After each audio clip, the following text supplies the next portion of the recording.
Kabar Presiden Joko Widodo akan dilibatkan dalam menyusun kabinet pemerintahan Prabowo Subianto Gibran Rakabuming Raka belakangan ini mencuat. Padahal saat ini penghitungan suara oleh KPU masih terus berjalan. Keterlibatan Jokowi dalam penyusunan kabinet Prabowo Gibran ini mulainya digulirkan Dewan Pakar TKN Prabowo Gibran Derajat Wibowo. Derajat menyebut Jokowi bakal diberi peran penyusunan kabinet dan penentuan arah kebijakan pemerintahan yang akan datang. Derajat juga merinci ada 3 alasan Jokowi akan dilibatkan. Mulai dari visi misi Prabowo Gibran dibangun atas pondasi pencapaian Presiden Jokowi dan presiden-presiden sebelumnya, janji Prabowo Gibran untuk melanjutkan, menyempurnakan, dan memperluas kebijakan Jokowi, hingga tingginya popularitas dan tingkat kepuasan masyarakat terhadap Jokowi. Karena inilah Jokowi dinilai memiliki pengaruh yang sangat besar terhadap kemenangan Prabowo Gibran, serta memiliki pengaruh politik besar dalam percaturan politik Indonesia.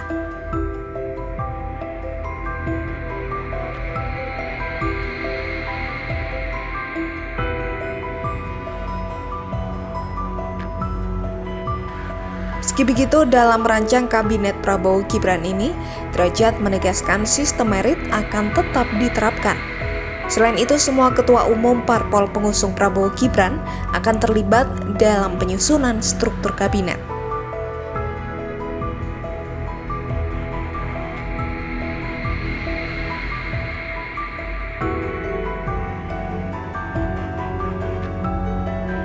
Wacana ini juga diamini Dewan Pakar TKN Prabowo Gibran, Budiman Sujatmiko, yang menganggap wajar jika Jokowi terlibat dalam penyusunan kabinet, mengingat Prabowo punya semangat untuk melanjutkan berbagai kebijakan Jokowi.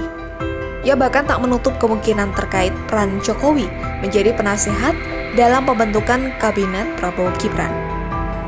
Namun pandangan berbeda disampaikan pakar politik Ikrar Nusa Bakti. Ikrar menilai pelibatan Jokowi dalam penyusunan struktur kabinet harus dibatasi jika rencana itu tetap berjalan. Sebab jika tidak, hal ini malah dapat mengundang pertanyaan publik, yakni apakah struktur kabinet nanti benar-benar menggambarkan kabinet pemerintahan Prabowo Gibran atau representasi dari kabinet lanjutan pemerintahan Jokowi yang akan berakhir tahun ini. Menurut dia, Prabowo semestinya memegang independensi dalam penyusunan kabinet. Ia menilai seharusnya kontribusi Jokowi tak serta-merta membuatnya mendapat ruang untuk terlibat dalam penyusunan kabinet.